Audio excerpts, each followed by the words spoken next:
What is up, everybody? It is JT Sports. I'm back to you guys with another video. This video, I'm here with my Buffalo Bills versus the Kansas City Chiefs 2021 AFC Championship game preview and prediction. Now, last week, both of these two teams won their divisional round matchups. The Buffalo Bills defeated the Baltimore Ravens 17-3. Kansas City defeated the Cleveland Browns 22-17. Now, the Chiefs are a 3-point favorite heading into this matchup. Now, the biggest storyline surrounding this game is going to be, is Patrick Mahomes going to play? Because Patrick Mahomes left the last week's matchup against the Cleveland Browns early due to a concussion, but Chad Henne was able to will the Kansas City Chiefs to the victory late in the fourth quarter.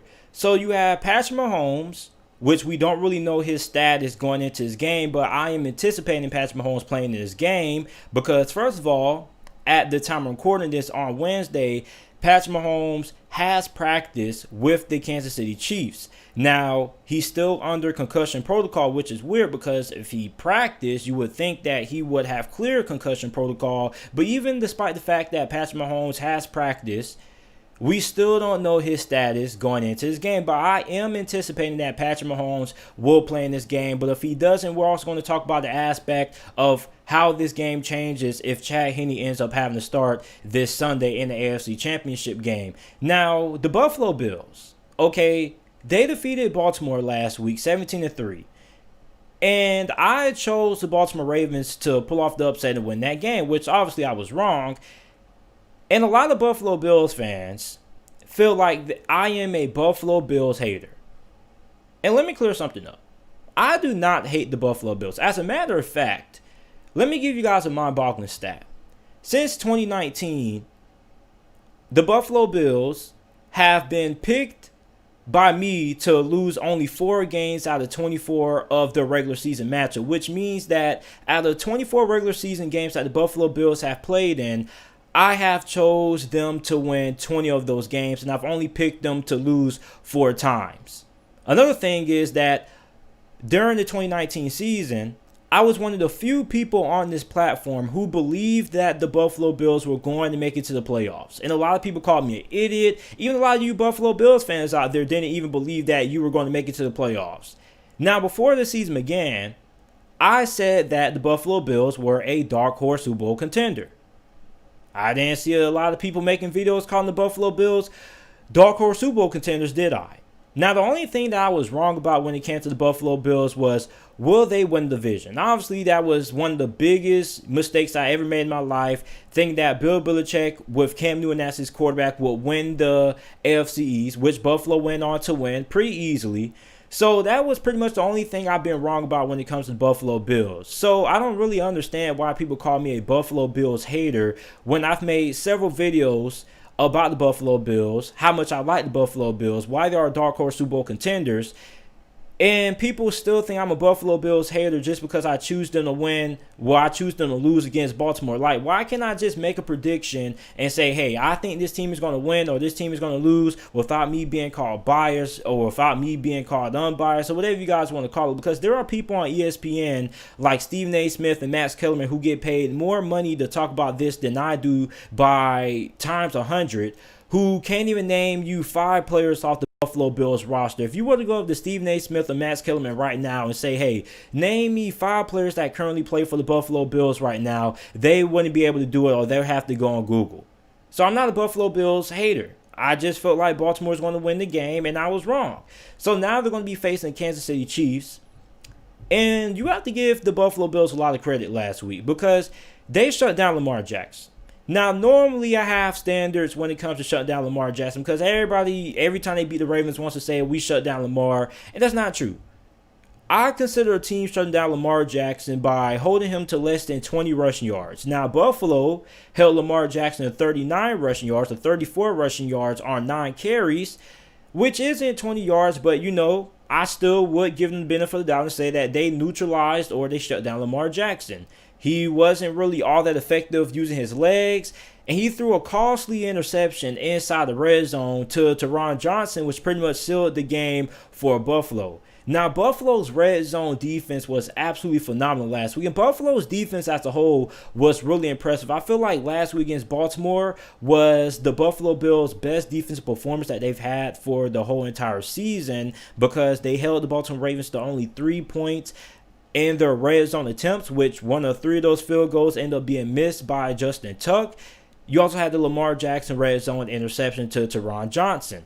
So the Buffalo Bills defense was outstanding last week, and they're going to have to replicate that performance without a doubt this week against the Kansas City Chiefs. Now, for the Kansas City Chiefs, on the other hand, okay, they were not all that impressive against the Cleveland Browns. Like, everybody just wets their pants every time the Kansas City Chiefs win the playoffs. Like, I wasn't all that impressed with Kansas City's performance. I know a lot of you Chiefs fans are probably going to get mad, and you're probably going to rage in the comment section, but let's be honest.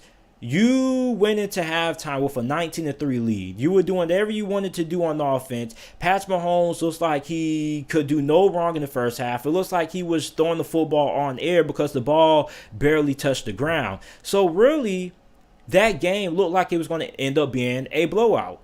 But Cleveland ended up coming back in the second half of that game, and it made it really competitive. And if it wasn't for Rashard Higgins fumbling the ball in the end zone, which, you know, if you guys didn't watch, Rashard Higgins caught the ball middle of the field. He scored the touchdown, but he didn't score the touchdown because he ended up fumbling the ball inside the end zone. And anytime that you fumble the ball inside the end zone, it ends up being called a touchback. So pretty much that was a touchdown that got caught off the board because of his end zone fumble. And that pretty much was one of the biggest game-changing plays in that game, because if Rashard Higgins would have never fumbled the football and scored the touchdown, I believe that Cleveland pulls off the upset against Kansas City, because Kansas City looked really good in the first half, but in the second half they didn't look all that great. And you guys can't use the excuse of, well, JT, Patrick Mahomes didn't play. I mean, Patrick Mahomes got injured like the last closing minutes of the fourth quarter. So I don't really want to hear that nonsense about how, you know, the Patrick Mahomes injury and things like that, because it's not like Patrick Mahomes was out for the whole entire second half of the game. He missed like the last couple of minutes in the fourth quarter. So for me personally, if you are a Chiefs fan, you should be a little bit concerned about your team heading into this matchup, because I think that Buffalo, as of right now, has been playing better football than Kansas City over the last 2 months. Kansas City has been in a lot of one-possession games. Meanwhile, Buffalo has been annihilating their competition. I'm not trying to say, you know, just because Buffalo is winning by a more comfortable margin than Kansas City is not, doesn't mean that Kansas City still isn't a good team. That's not what I'm saying. I'm just saying, as of right now, Buffalo has been playing better football than Kansas City over the last 2 months. Now, for those of you guys who don't remember, these two teams matched up in the regular season during week 6. Kansas City ended up winning that game 26-17. Kansas City dominated that game. Now, it may not look like, when you look at the score 26-17, that Kansas City dominated the game the way I'm saying it, but Kansas City pretty much did whatever they wanted to do against Buffalo in their first matchup when they matched up week 6. Kansas City outgained the Buffalo Bills in total yards, 466 to 206. The Kansas City Chiefs had 245 rushing yards on the ground as a team. Patrick Mahomes was 21-26 for 225 passing yards and 2 touchdowns.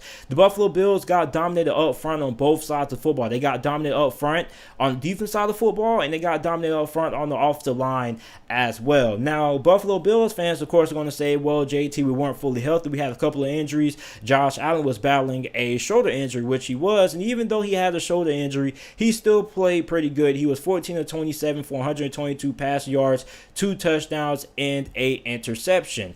Now, obviously, this is not the same Buffalo Bills team that played the Kansas City Chiefs week 6. This is a completely different team. This is a really good team. And you look at how Buffalo's defense played against Baltimore last week. I understand that Baltimore's offense is nowhere close to being dynamic as Kansas City's offense is, but you do have to give them props for slowing down that rushing attack, because a lot of teams can't replicate the performance that Buffalo was able to replicate on the defense side of football against the Baltimore Ravens, because the Baltimore Ravens are, remind you, averaging nearly almost 200 yards per game on the ground over the last month. J.K. Dobbins was also really hot as well. So for Buffalo, you have to give them a round of applause for their performance last week on the defense side of football. But even then, I think that this defense could give Kansas City's offense some troubles, because one thing for sure is that the Kansas City Chiefs are just not this flawless football team that a lot of you guys make them out to be. Like, everybody makes it seem like the Kansas City Chiefs are just so great that everything they do is right. They don't have no weakness. They have some weaknesses, okay? One of their biggest weaknesses that I think Buffalo should be able to exploit is the fact that Kansas City's cornerbacks are average to below average. I think maybe I want to say average is just me being nice, but I don't like Kansas City's cornerbacks. Okay, now the back end of their secondary when it comes to safety position with Warren Thornhill and Tyrann Mathieu, okay, that's really great. That's one of the best safety tandems in the NFL, but their cornerback position is the weak spot of their defense. When you look at what Buffalo's offense has done all this year when it comes to their ability to throw the football down the field, although they didn't really have all the big explosive plays in the passing game last week because of the wind conditions and the weather conditions and things like that. But when you look at Kansas City's corners, I don't think that they match up well against the wide receivers of Buffalo. You got to worry about Stephon Diggs, who has been the second or the best wide receiver in football this season, depending on who you ask. You got Cole Beasley, who has been really effective. He's having a career season for Buffalo inside of the slot. You have John Brown as well. You have a lot of weapons in the passing game that you have to worry about if you are the defensive coordinator for the Kansas City Chiefs. And your secondary, well, your cornerbacks don't match up well against any of these wide receivers of Buffalo. Now, if you are a Buffalo Bills fan, your biggest concern heading into this game is the fact that you have been outgained in time possession in your last two playoff games. You got outgained in time possession 34 minutes to 17 seconds against the Indianapolis Colts. In the wild card round, you got outgained 35 minutes, 33 seconds to 24 minutes and 27 seconds last week against the Baltimore Ravens in the divisional round. Now, that's going to be really important in this game, because if Kansas City, whoever holds the ball longer, I think has a really good chance winning this football game. You don't want Kansas City to hold the ball for 30 minutes, because I don't really think that is the way that Buffalo wants to win, because you can hold the ball against Indianapolis for 25 minutes and allow Indianapolis and Baltimore to control time possession for over 30 minutes and still win the game because of the way their offenses are built. Baltimore and Indianapolis aren't offenses that are equipped to get in the shootouts or are equipped to come back from behind. They're not fast-scoring offenses. They're more run-oriented, run-first. Meanwhile, you got Kansas City, which if they're holding the ball for over 30 minutes, you're most of the time going to end up losing that matchup. So for Buffalo, I want to see if they're going to be able to win this game if they don't win the time possession battle. I think that's going to be really important for Buffalo. Now, I'm not saying Buffalo has to win, but I'm just saying that you don't want it to be one-sided like it has been over the last 2 weeks in terms of time possession. My last question, importantly for both teams, is going to be which team's defense is going to be able to win on the early downs. Which team is going to be able to win on first and second down? Because both these two teams do a lot of damage on first and second down. They normally average like over 4 to 5 to 6 yards on first and second down. So if you are the defensive coordinators for these two teams respectively, you're trying to preach your defense that, hey, we got to get negative yardage on first down or second down and get these two teams down to third and long situations, which both of these two teams have had fairly easy times converting on third and long situations. But you want to put your defense in a spot that they have a chance to get off the field versus allowing these two offenses to just dominate on first down and second down. So you have to kind of find a way to get your defense down into third and long situations. Now, you also have two quarterbacks who are incredible when it comes to being able to just dominate in terms of being able to do whatever they want to do, because you got Patrick Mahomes, you got Josh Allen. Both of these two guys are able to make things happen outside the pocket, also running with the football as well. They also have two of the strongest arms in the NFL. So really, I expect this to be a pretty high-scoring matchup. I'm not expecting, 40 points to be scored, but I wouldn't be surprised if we see this game be in the high 20s. Maybe we see a team hit 30, maybe depending on the weather conditions and things like that. But overall, I'm expecting this to be a high-scoring matchup. I think both these two teams should end up scoring like in the high 20s, early 30s, somewhere around that range. So now I got to choose a team to win this game. I'm going to take Kansas City.